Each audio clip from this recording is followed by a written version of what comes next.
Let's get into our conversation for this hour, and it ties directly with the headline on the Business Daily front page. Uber and Bolt drivers to get powers for setting fares.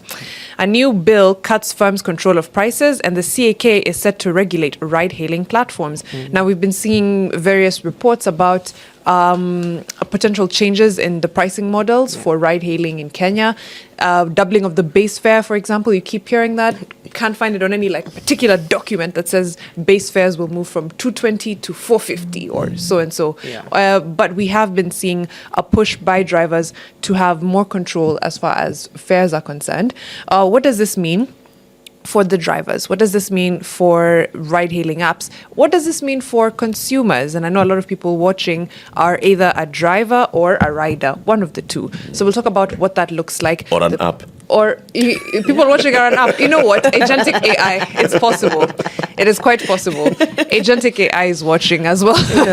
But we have tech consultant and journalist Moses Kemibaro in studio with us. He'll talk about what exactly this would look like for all parties involved if we were to double taxi fares, digital taxi fares. Good morning, Moses. Morning, how are you? Good. How are you? I'm well. We start off with a quote of the day. Fellaris will share the quote. Let us know if it speaks to you, if you agree or not.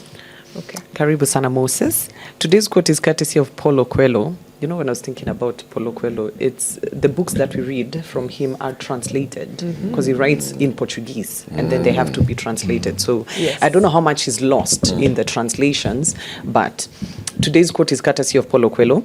The quote reads, "The world is not changed by opinion, it is changed by example." How does that speak to you? I think it makes sense in the sense that an opinion is something that just resides within you. You have an opinion. An example is something you can see that is tangible, that is real. And therefore, that example can either inspire you to do something, possibly could be something that's negative or positive, but it's something that is more visible than an opinion. It's tangible. Beautifully well said. Moses, you're founder and you're actually very big on .savvy. That's why we consume a lot of tech information. I know you've been following the issue of these ride-hailing apps and that ecosystem, right? So from what we know there's an app. You, as somebody who wants to get a taxi, you go to the app, you say where you want to go. A taxi links you up with the driver. Driver comes, picks you up. It tells you how much you pay, right? You get into the imekupatia ngapi? Or sometimes they don't ask you. Sometimes the app gives you a discount and tells you have been given a discount because you're a loyal customer, so you only pay the driver this much. Or sometimes this is a free ride. All right. Then the complaints have been coming from mostly, particularly the drivers and the vehicle owners that hizi vitu zinatunyanyasa. Hizi vitu zimetoka huko majuu, wanakuja hapa wazungu, wanatunyanyasa na wanachukua biashara yetu.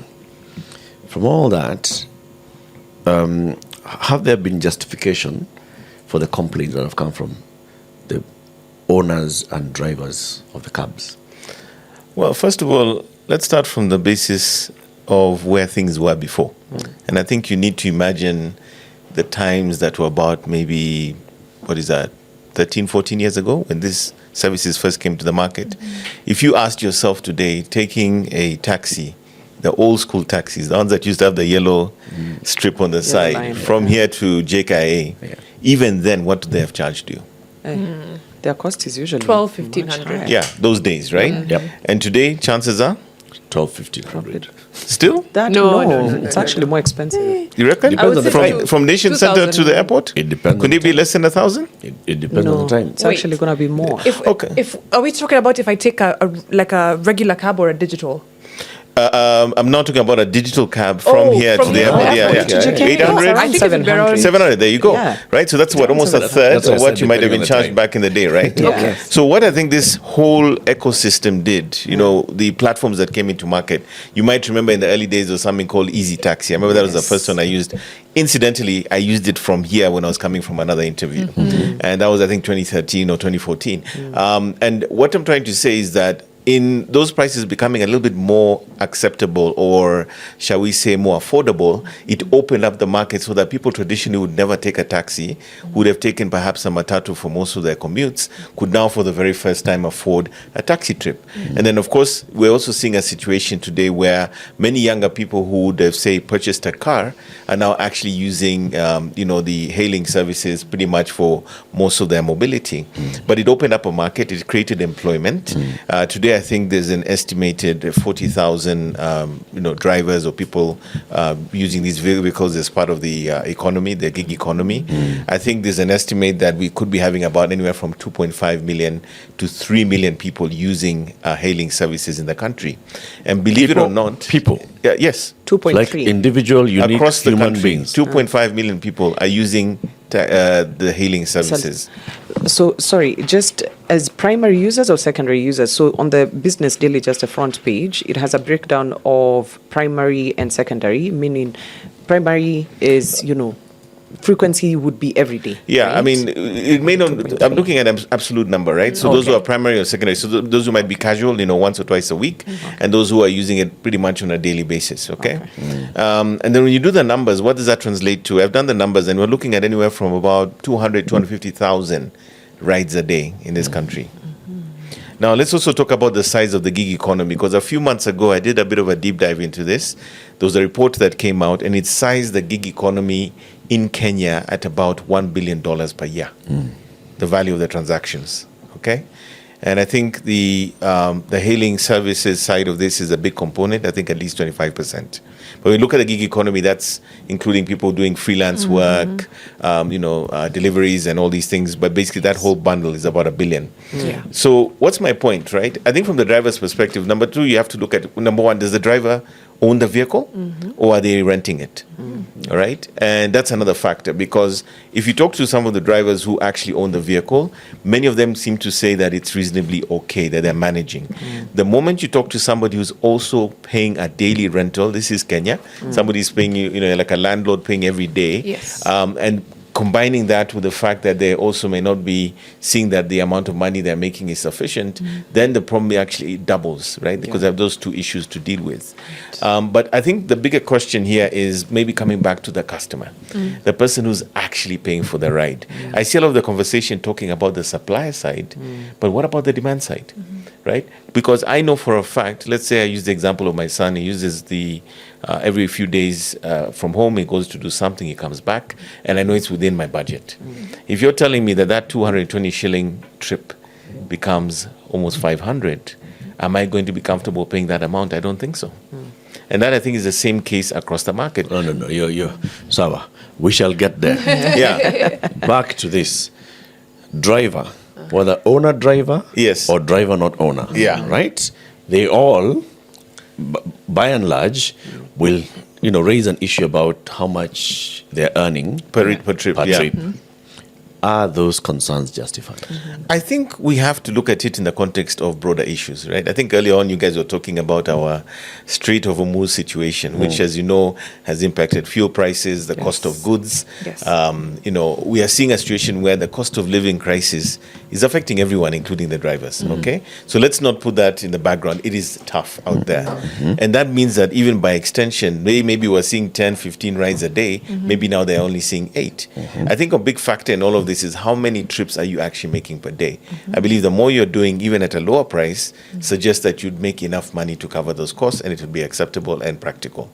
But at the end of the day, we need to come back to the question, who is paying for that ride? Who is paying for that trip?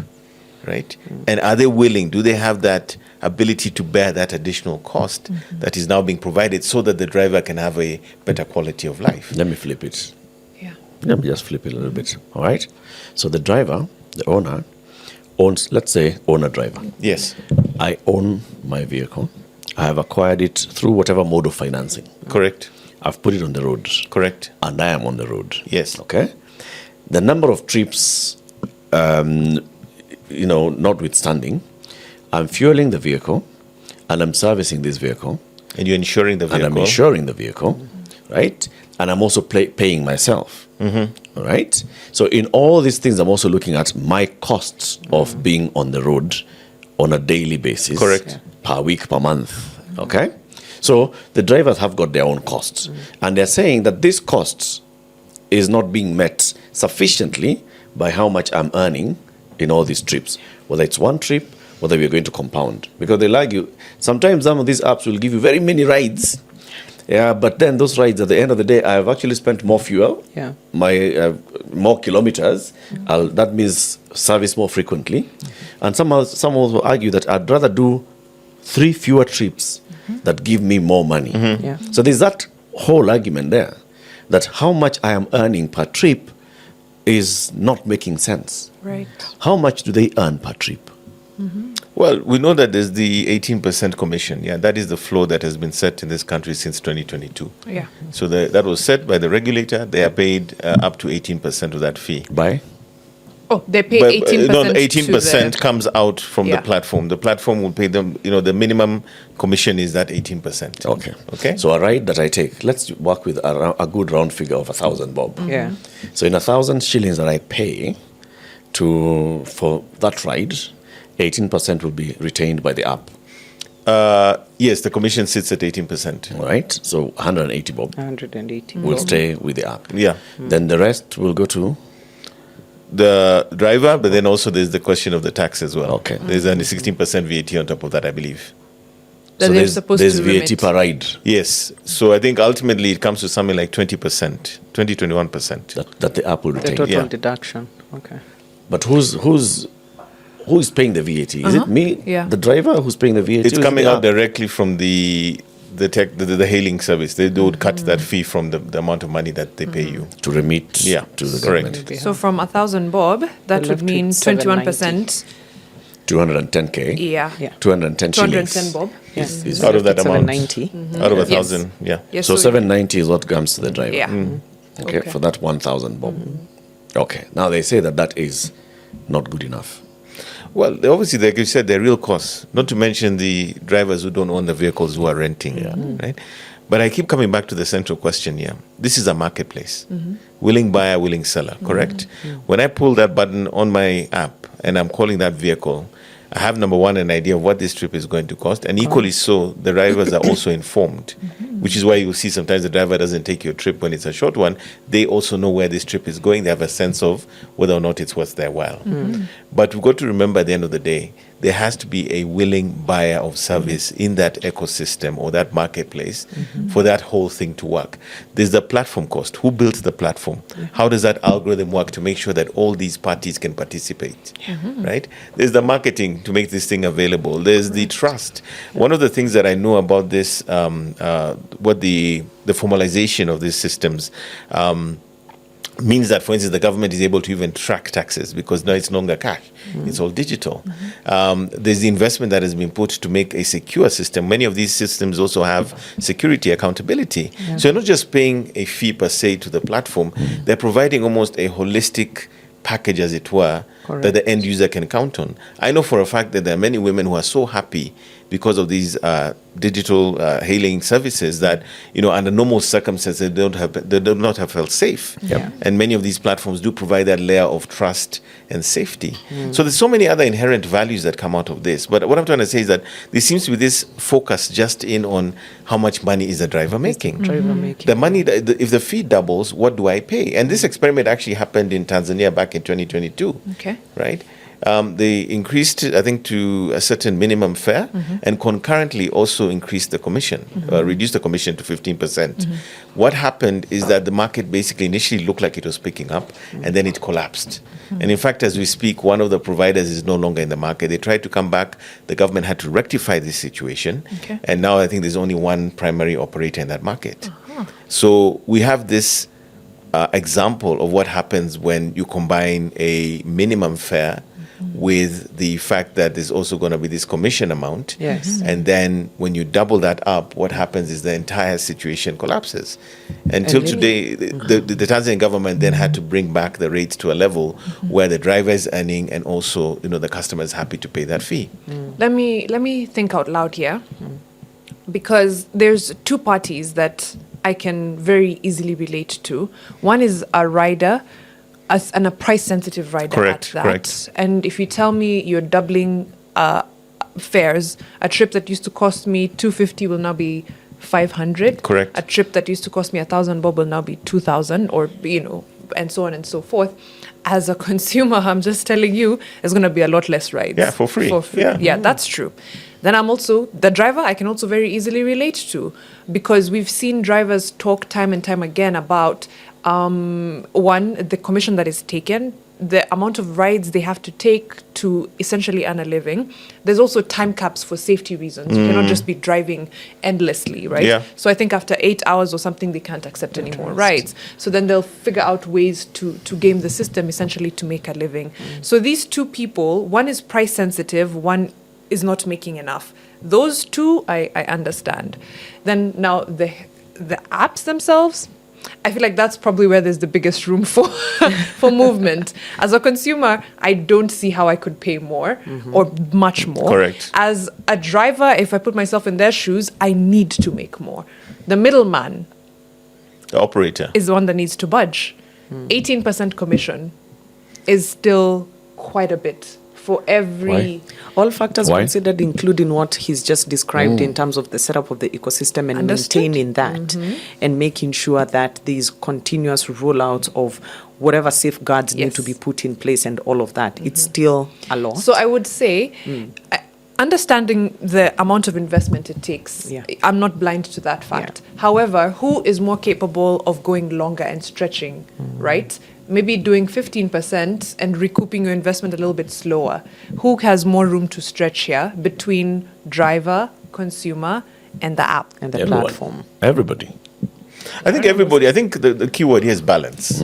Okay? Finding an equilibrium that works for everyone. And I know that's not easy, but that's where I know when I wrote about this last month, I was talking about something called smart regulation, which is kind of like bringing all the ecosystem partners, meaning you, the person who needs to take a ride, you, the driver, you, the platform, the regulator, and literally sit at the same table and say, guys, we need to make this work for everyone. What are the the thresholds here that work for everyone? And it's got to take into consideration also that the platform ultimately is what provides the infrastructure that makes this possible to Yep. begin with, the Yep. marketplace, so to speak, right? And I think we can say very freely that without this sort of platform ecosystem that we see for ride-hailing in the market, things would be much more expensive for us under the normal circumstances. I just gave you that example from pre-2013, what it cost to go to the airport or just to go to, from city center to Westlands. Those rates are probably still more than what we pay today using these services. Employment has been created at scale. University students are earning money as they go to uni doing these services.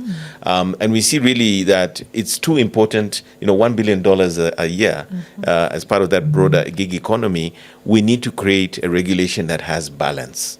But to simply say that we're going to give you a floor of 500 shillings per ride, perhaps, and say that is the only solution to the problem, I don't think it looks at the entire collective. And like I said, just across our borders, we have this example of what happened. They tried and it flopped. So let us not go to the fact that we are going to repeat that mistake. Let us do it a bit more inclusively and make sure that there's really this sense of balance for all the parties. You're a techie. I love a good simulation. I'm hoping you've done some simulations on what it would look like if we did, for example, double our base fares in terms of number of rides and things like that. Coming We'll from, take, though? I mean, right? this double thing, where did it come from? Somebody concocted it and said that sounds reasonable. So That's fair. who's this? And that's a number Who that's is this being person? that's a number that's been sort of brandished around in conversations. Not And officially. I'm questioning where that number came from. It's being said because it's not come from the it's ministry. not officially stated, but verbally it has been sort of heard. It's not come from the in various ministry. rooms. This verbally thing, is it recorded somewhere?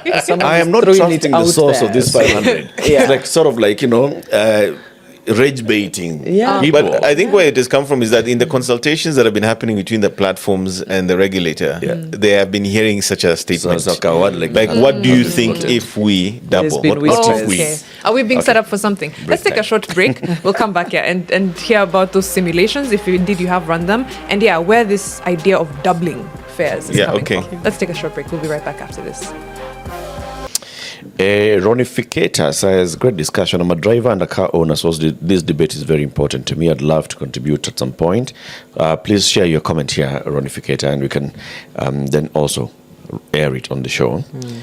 Fleming Kimani is like, so wait, is Fixing the Nation a podcast or a TV radio show? Imagine it's both. It's everything. It's all three. All Yeah. of those things.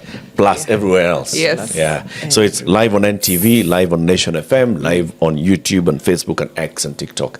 Anywhere with a broadcast or Internet signal. there you go. As long as there's a signal. We're also progressing. We will now be available via smoke signal in the coming days, just in case you want to go old school. Yeah. You know, I can imagine smoke figures of us guests plus our guests. I mean, Little Caspers just we can imagine it's like, wee, bada, bada, wee. That's what AI can do, guys. fantastic. Yeah. Yeah. Bakari Sanya says, per trip fee model for taxi platforms is problematic because it creates a complex layer of collection bureaucracy. Monthly or annual subscription will be better. Let providers set fares. Ooh. But A that's subscription. Quite tricky though. Yeah. And why would it be tricky, Moses? Well, because there's variable costs, right? You're asking for subscription unless there's a sort of a minimum threshold. If I'm doing 2 versus 5 trips, I'm at the driver's side. It means I'm expending more, right?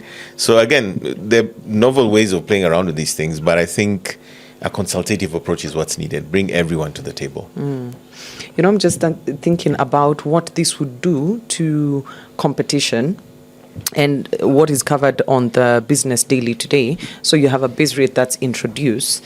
Are we bringing in the risk of reduced competition between the platforms? Or how does that work out?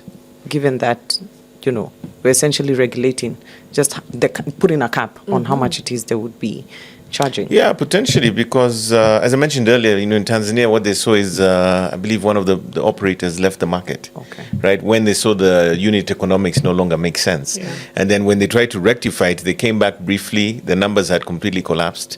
They weren't recapturing the market share they used to have, and now they have almost a monopoly of sorts on the ground.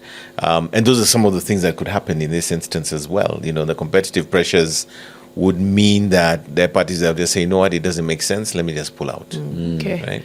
We were doing those. I wanted to do the simulations just before we went on break. I know you're a techie, so walk me through. If we're doing 250,000 rides a day currently, 2.5 to 3 million riders, 40,000 drivers, $1 billion shillings a year. Those are numbers. Give me what the numbers would look like if, say, we doubled the base fare. 220 to 440 or to 500 shillings. So last month when I wrote about this, which is where a lot of attention was picked up online, when this issue came to light, if you look at the way price elasticity works, this is one of the economic models where we sort of, people project and understand, okay, if it's consumer goods or the price of something changes, if you double it, generally you see it collapse by about 60%. All right? So think about that for a second. That would mean not just half, but over 50% of the rides that are currently available may disappear just by increasing the price by double. And then here's the crazy part.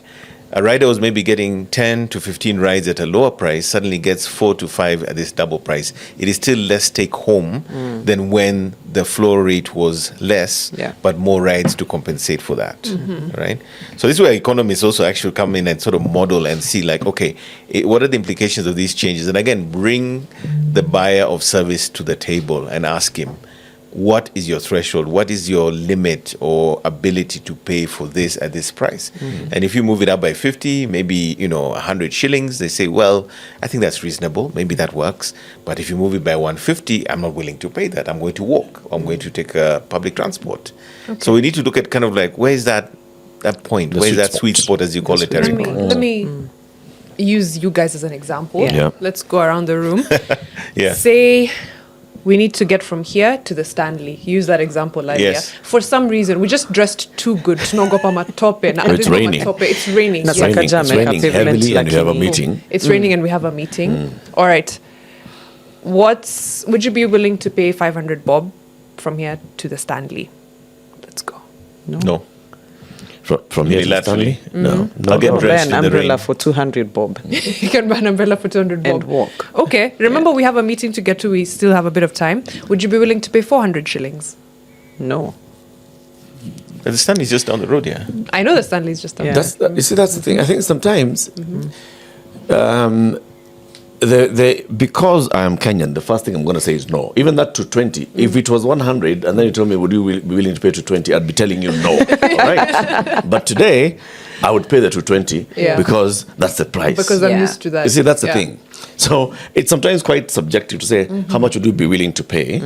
It's how much maybe would I most likely afford to pay, right? Because I may be willing to pay 1,000 bob, but I don't have it. I can't afford it. I may be willing to pay the driver a bit more, but can I afford it? I like that. I think that's where the question then would come in. But then, and I like the fact that Moses is saying, let there be a tripartite conversation here. App, driver, consumer. Correct. Now, app, driver, for as much as we've seen in all the news, app driver usually have these engagements constantly. Yes. Correct. And it's being moderated and mediated by NTSA or the Ministry of Transport. Yeah. The latest one is this proposed regulations, amendment to the regulations that starts looking at, can we amend the base rate? And I want to look at what they are saying. Minimum trip compensation.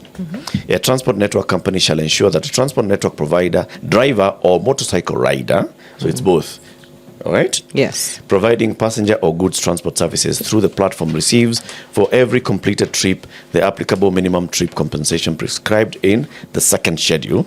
And that second schedule has been left blank for input. And the drivers and the operator and the apps have been told give input. Yeah. It categorizes for vehicles from 500 cc's to 1500 cc's as one category, and then the second category above 1500 cc's, the motorcycles, the two-wheelers of around 500 cc's, and the three-wheelers of around 500 cc's, less or 500 cc's. It's been left open, so open for conversation right now. If we said that we were to introduce the user into this conversation, how could the user contribute to this conversation? I think the user, and again, we need to think about who is the user, right? Where do they live? You know, are the rates in Nairobi the same as Kisumu or Mombasa? Right. Dynamics also are regional or localized in that context. Right. Where, you know, public transport in some areas are not as readily available as a hailing service. And I think if the user, right, and I think we can all speak, you know, from the point of view of being users ourselves, comes into that conversation, I think we bring a level of reality that maybe currently is not being understood, because we are the ultimate payer of that service. And we will say, with our money, our vote being our payment, whether or not we're willing to pay that amount. Now, sometimes there's context, right? The question you asked earlier about going to the Stanley down the road. If I'm going to the Stanley to meet a guy who potentially is giving me a piece of business worth $1 million shillings, I will happily pay 5,000 shillings, right? Sometimes the context also matters. What is that trip but for? But if I'm going to interview for a job and I have none right now, would you show up drenched? I wouldn't show up drenched, but I don't have the money. Typically. Say you had the money and it's the only money that you have left. And here's your chance to actually either appear for the interview and get a job, possibly, or don't show up and don't get a job. I would spend it. You'd risk it, right? I would risk it. So I think the context conversation. It does matter. True. No, you're taking your kids to school. They haven't been in school by 7 because they're doing their exam. Yes. Would you pay? Would you pay 1,000? Absolutely. Yeah.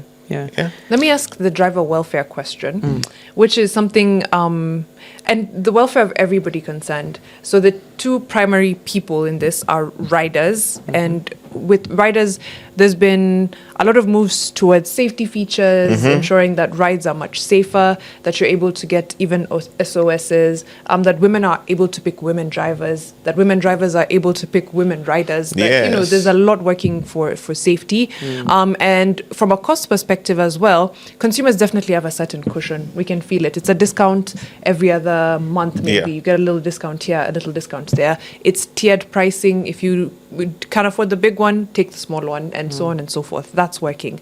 But the driver welfare seems to kind of fall through the cracks, which is then how the conflict comes in. So we're at a place where essentially we don't want to charge the consumer more, but is there room for driver welfare and something that can be done to improve, their working conditions or their take home or something of the sort, so that everybody leaves the table with something? Well, the first problem there, I think, is how do the platforms classify the drivers? Are they employees or are they Contractors. right? So let's start there. Contractors, yes. Part of it is framing around, are you an independent or are you my employee? Because obviously, if you're my employee, that's a different story. Yeah. Very true. I'm required to give you your hospital security, your SHA, your whatever. As independent operators, you don't get that benefit. I think there's definitely room to see what else is possible, what can be done Right. to make it better. And I think in many ways, what many of the platforms have done is they provided a way so that they can take the informal and make it formal, such as the ability to get financing. Yeah. That was not the case before. They've Yeah. gone and negotiated with banks. They've also, I think, looked into scenarios such as insurance policies that have a more cost-effective or affordable access, because they're able to aggregate all these guys and go to an insurer and say, here are my guys, can you give them something that you normally wouldn't give them ordinarily in an informal scenario? And they provide that formal layer that makes that possible. Correct. So I think there's possibly more they could do, maybe. But at the end of the day, you've got to remember that this entire ecosystem did not exist even 20 years ago. Yeah. Correct. You know? You know what? I want to argue that actually the app guys are doing this out of the kindness and goodness of their heart. Yeah. From where I see it, business-wise, they don't have to do this. I am running a business. I provide an app that will link you with customers. Yeah. I go and promote this to the customers Yeah. so they use the Then I'm coming and telling you, come onto my app, and I will give you rides. All right? And for every ride that I send your way, you'll give me 18%. All right? Now, it's upon you to service your car, to finance your car, Yeah. to do all those things. If you guys have come together as an association, you can come together as an association, form a company, form whatever, that can go to banks to negotiate for yourselves, Right. or insurance and negotiate for yourselves.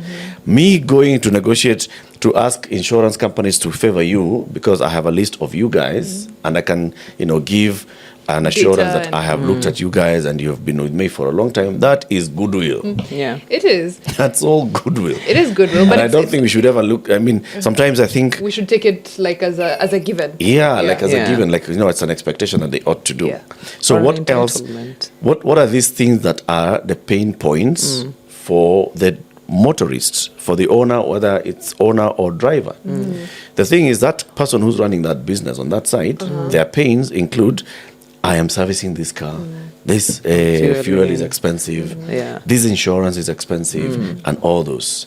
Whose responsibility is that? Sorry, there was just a little aha moment before he answers that. Right. The financing bit goes back to what he mentioned earlier, which is that when the drivers own the car, you find that, and this is even from my own interactions with drivers, that if it's their car, they're slightly better off because you don't have then to pay us, that rental model. Yeah. So then the financing, as much as it's out of the goodwill, it does feed in back to, if I finance you to get the car, you own the vehicle yourself, then that means a lot more goes back to It problem your solves. pocket. Yeah. It's a Yeah. problem. Which is upon you. I mean, are you going to look for financing so that you own your car? Are you going to look for financing and then you hire drivers so that the drivers run? It's your own business model. Yeah. You choose what you want to do.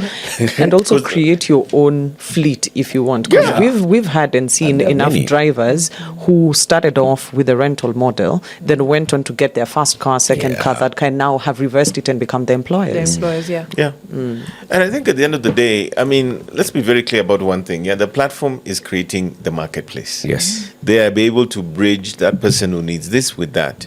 And I'll give you an example. Many years ago, I used to live in, Kileleshwa. And one of the things I remember I used to see when I used to drive around this roundabout was these mamas who would be sitting near the roundabout, 30, 40 of them, Kijiwe. waiting for somebody to pick them. Yes. Yeah. For From that Mafua. kibarua, Yep. to go and do the washing, the cleaning of the houses and all. And what was so sad is sometimes you drive by, you come back an hour, you see the same lady sitting there, you see another one sitting there, they're not getting any work. They might have come all the way from Kawangware, they're waiting, they don't know what's going to happen. Now, my viewpoint is that if you think about this marketplace scenario, it's actually the same thing with the riders, where my vehicle that might have been idle, maybe I used to park outside the Stanley or I used to park somewhere in Upper Hill, waiting and hoping somebody shows up to use my car. If I was lucky, maybe I got 2 or 3 rides a day. But now this ecosystem creates that transparency, this marketplace, so it's bridging the demand and the supply in a very seamless algorithmic way using their system. And suddenly the opportunities that are available become visible because the platform connects everyone. And I think we need to respect that, because without that platform, without that ecosystem, this wouldn't even work to begin with. It's broken. Correct. Not to mention the trust. Many times you find that people are coming from other countries, they get to the airport, and what is their assumption? I'm going to hit the button, I know this brand, I can use it on the ground here. Yeah. All this is all the things that the platform has done to create this trusted marketplace.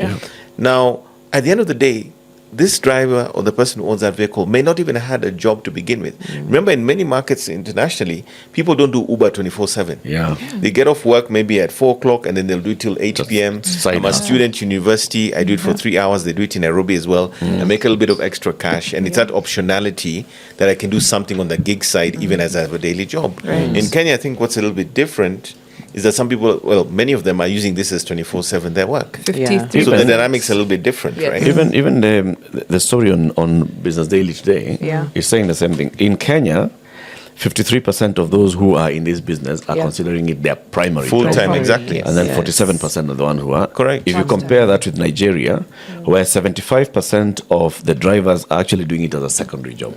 Correct. And the primary people is 25%. South Africa, 30% of the drivers, it's their primary. 70% it's their secondary. Kenya is a different market where this is a source This is of And that income. possibly is part of the challenge here, right? It's not an extra income, it is the main income. It's main income. Yeah. So I think when you look at all these nuances and then say, look at the complete picture, look at the bigger picture. What are all these different dynamics here? And then how do we find a balance that works for everyone? And I was heading towards placing the responsibility at the government's doorstep. Right. So wear and tear is also a factor of the engineering of our roads and the condition of our roads.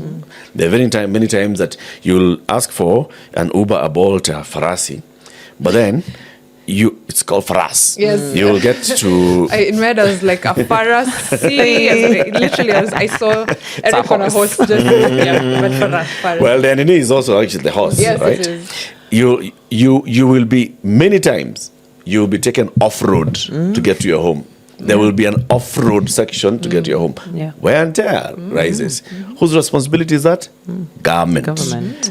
Fuel prices going up. 50% of the component of fuel price is tax and levies. You're Whose missing a big one. responsibility is that? You know the one I'm Government. picking? Yeah. The Traffic cost of the- congestion. Traffic congestion as a result of road and conditions of our roads. Yeah. Whose responsibility is that?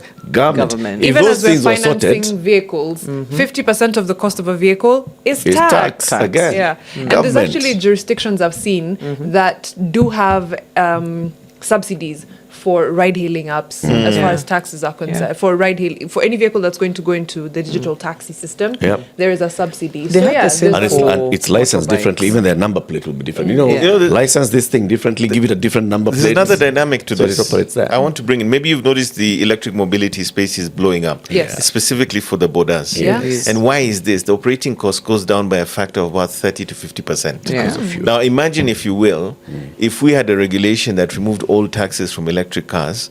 Because apparently right now that is a major, the taxes we have on electric cars in this country are very high compared to, let's say, Ethiopia, where they even they're actually assembling them and stuff over there.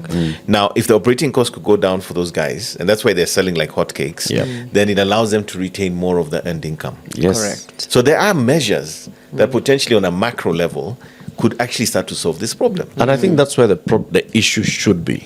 Because 71% being retained by the driver, the owner, is quite substantial if not all of it is going into doing these things that the government ought to have done in the first place.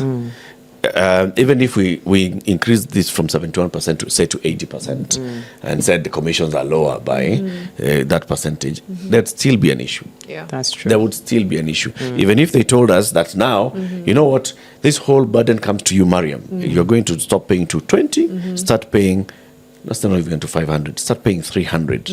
The driver would still, at some point, feel the pinch Yeah. because the conditions are not improving. They're Yeah. not.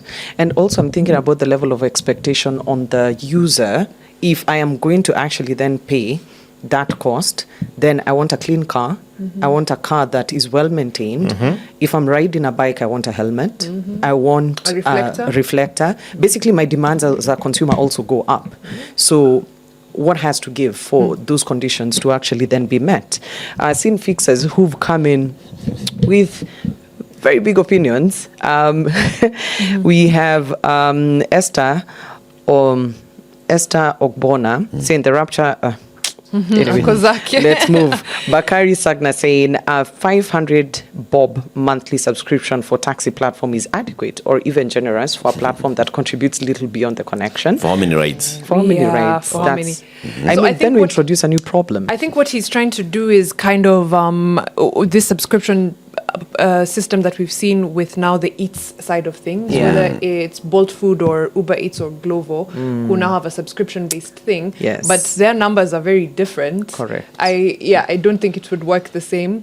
Again, e-mobility, a lot of the rides now on those platforms are either an electric bike or an electric motorcycle. So the cost of it, there's 500 bob monthly subscription, and then you ride for free. Come on, let's be for real. For courier, that makes sense, like you've implied, Mariam. We have David Mutero saying policymakers have totally failed drivers. 91% of drivers in Kenya depend on these platforms to work. David Mutero goes on to say misclassification of platform workers and other people talking for drivers without drivers' input. I believe the drivers are also represented in these conversations. We have David Mutero goes on to say nobody ever talks about app commission. If they want to help drivers, let them lower their commissions. Mariam, if they want your to, point. If they want to help drivers, let them lower their I mean, I really do genuinely think that's still something to look into. But we don't have input into what the components what are. The components in the are 18%. right of the 18%. If you just think, let's just start with marketing is huge. The reason why you use one versus the other is because they've marketed. That's a huge cost. Running trust, running this safety, app constantly. You're on it. It's operating. It's 24/7. It's a cost. There's several costs. Maybe actually we should just ask them one of these times. Or Moses, you can ask what are the cost components of actually having this app running? I think so, because I understand, like right now, I can very easily see the costs for a driver. And I know what a rider but then you don't have much insight into that side of it. So definitely something to, of course, ask and get to know about. I think the question we need to ask ourselves is, if we just look at that story from Tanzania, why did that operator come back? They lost so much market share, decided this doesn't make sense, they pulled out. It means that there's some sort of baseline of minimum business viability that has to be in play for them to be in the market. And I think the assumptions are being made that the platform can absorb that additional cost and still make a reasonable amount of money. We don't even know what their operating model looks like. We don't know what their costs of business are. I don't even know are. if they've broken even. I keep remembering that a lot of tech platforms are still far from breaking even. Even when they are doing millions of rides, billions in revenue, and this is globally, not just in Kenya. The break-even point is yet to be achieved with so many of these digital platforms. So that's a fair point. Let's end the conversation there, Moses. But just as a parting shot, when you look into the next few, let's say, months, and you're trying to see what would be a reasonable outcome for riders, drivers, and the platforms, what would that look like as far as this little stalemate is concerned? Well, the first thing I want to see happen, and I really do hope this happens, is I think there needs to be broader consultation, right? Especially with the people who are actually paying for service. And even when we talk about the people who are passengers who do the rides, it's not just the individuals. There's also the businesses and the organizations. Like my company, we pay a subscription. not a subscription. I'm kidding. We have a company-based one. It is transformed our transportation as a business because people just know that they need to show up for a client meeting, they push a button. So there's a broader ecosystem of beneficiaries. And I think all the parties need to be represented and then find that balance, right? That is, okay, guys, we understand the driver's plight. We understand the cost of living is also hurting you as the passenger. We understand the platform also needs to have a viable business in the market as an investor. Where do we meet in that sort of situation so that, there's a bit of give and take on all sides. Right. And I think at that point, we can find a compromised position of sorts that is actually acceptable to all. And that's where I think we need to go with this, which is why I'm saying the regulation needs to not be or sound so one-sided. We need to make sure it's balanced on all sides.